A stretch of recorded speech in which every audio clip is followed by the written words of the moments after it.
Hi Maz, can you tell us a bit about how Sky uses internet platforms and social networks to engage audiences in the content you have on kind of traditional TV?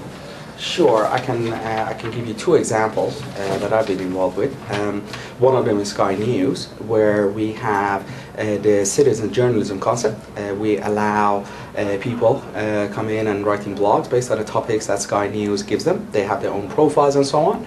They can also engage with our anchors and journalists. They have their own profiles, and you can communicate with the topic. You can leave comments on articles. We have Sky Play, for example, where it's one of the few support forums where it's Sky branded. People can come and talk about the product, what's good, what's not good, and also helping each other in regards to services. And do you engage online communities differently depending on whether you're focusing on TV content around information like Sky News or entertainment content from movies and Sky One, etc.? I think that's an interesting question. I do believe you are looking at the popular communities out there, let's say Facebook and Twitter, and the way people communicate, I guess it's similar. I'm a big fan of niche, so you can go to movies, you can find the people who are interested in that.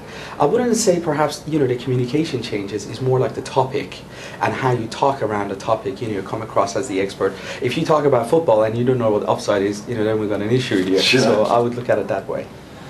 And our study shows that consumers are more willing to spend money on content if they trust the entertainment company that provides it. So and also if they view social networks as a form of entertainment.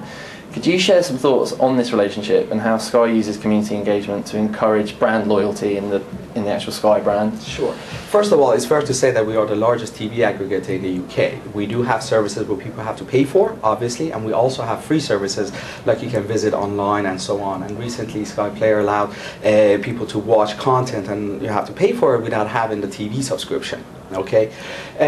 How you engage with them, we're gradually learning and going forward. What we got to do, maintain the safety image that is of Sky as a family company.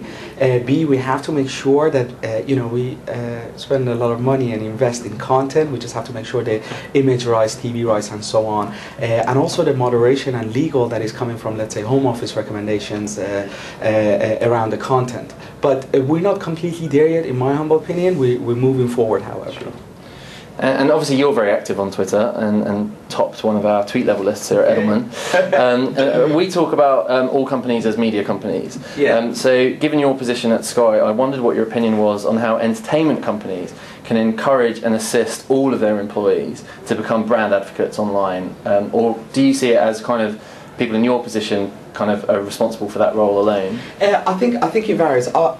Selfishly, I would say yes, because I have that role already. However, I really don't see these roles existing long term, right? It's a matter of how you use the specific channel right now.